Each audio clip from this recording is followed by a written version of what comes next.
रोहिणी जी, जैसे अब आपसे बातचीत शुरू करने वाले हैं तो सबसे पहले मैं जानना चाहूँगी आपके शुरुआती दिनों के बारे में कि 60s से पहले की आपकी लाइफ कैसी थी, स्पेशली जब आपने अपने करियर की शुरुआत की, उस समय की कुछ बातें, कुछ मेमोरीज आप हमारे साथ, हमारी ऑडियंस के साथ शेयर करना चाहें तो? शेयर करने के लिए तो बहुत कुछ है, लेकिन टाइम का थोड़ा सा ध्यान रखते हुए शुरू से ही बचपन तो अच्छा गुजरा मेरा। पूना से हूँ मैं जी। I am born brought up educated in Poona. मैं बीएससी हूँ जी विद केमिस्ट्री जी प्रिंसिपल। लेकिन बचपन में ही मेरी माँ ने एक्चुअली मैं 3rd स्टैंडर्ड में थी, अब मुझे एज याद नहीं है लेकिन 3rd स्टैंडर्ड इतना याद है मुझे। तो तब मुझे डांस सीखने के लिए एक क्लास में डाल दिया था। और मैंने कथकली और भरतनाट्यम, ये दोनों डिसिप्लिन्स में 8 से 9 साल गुजारे हैं उसमें। गुरु सुरेंद्र वडगांवकर ये मेरे गुरु थे जी पूना में। तो तभी से थोड़ा सा कभी किसी ने कहा कि रोहिणी ज़रा डांस करके दिखाओ, तो रोहिणी शुरू हो जाती थी। अच्छा ओके। तो शुरू से ही मुझे थोड़ा सा लगाव सा था जी। और मेरे डांस की वजह से ही मुझे मेरा पहला प्ले मिला। ओके। प्रिंसेस ने राजकन्या की सखी का रोल मिला। उसमें तो वो मेरा पहला नाटक मैं कह सकती हूँ। उसके बाद जब हमारे वक्त तो मैट्रिकुलेशन था, 11th स्टैंडर्ड था, तो मैट्रिकुलेशन जब आया तो थोड़ा सा वो होता है कि मैट्रिक में फर्स्ट अटेम्प्ट में पास हो गई, ऐसे तो होना चाहिए।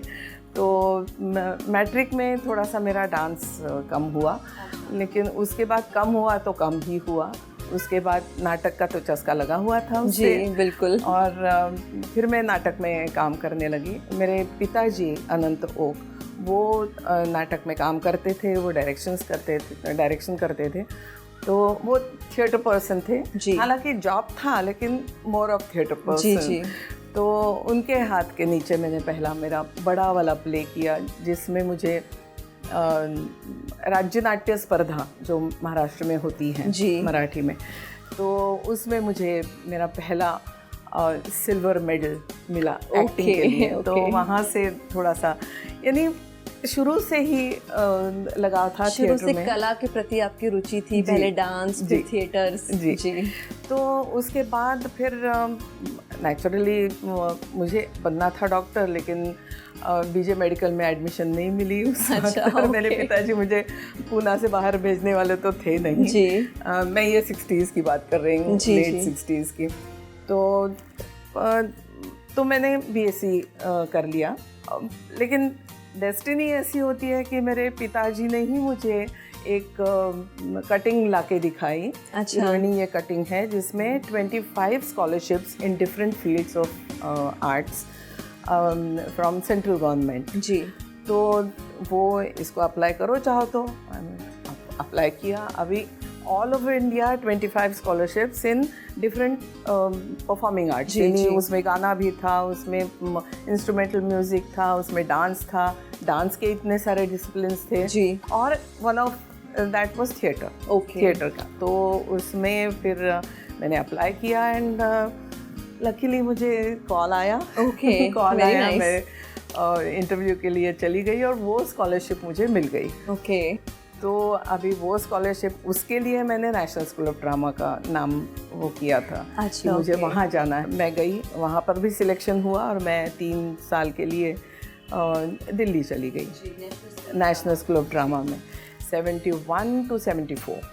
वहाँ से पास आउट किया। उस वक्त थोड़ा सा ये था कि अभी मैं क्या करूँगी। अभी 60s में तो आपको पता है हमारे ज़माने में ग्रेजुएट हो जाए तो चलो शादी कर लो, अभी ऐसे होता था।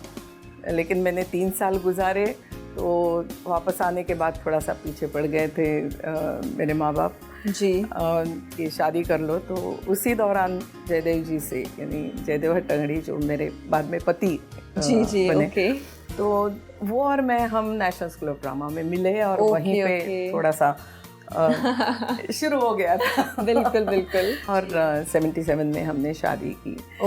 और उसके बाद तो फिर 80 में ये आपका स्टार्ट हो गया। उसके बाद जी। और हालांकि मेरे इन लॉज भी उतने ही सपोर्टिव थे जी। तो उन्होंने कभी मुझे दोनों ये कर रहे हो, घर चलाना है, ये है वो, ऐसा कभी प्रेशर नहीं डाला, प्रेशराइज कभी नहीं ऐसा किया। नहीं किया। ओके। तो वो एक बहुत बड़ा प्लस पॉइंट था हमारा जी। ये। और फिर 80 में मुझे गांधी मिली जी। 80 में। तो उसके बाद तो खैर अभी उसके बाद तो सिलसिला शुरू ही हो गया। सिलसिला शुरू हो गया। जी।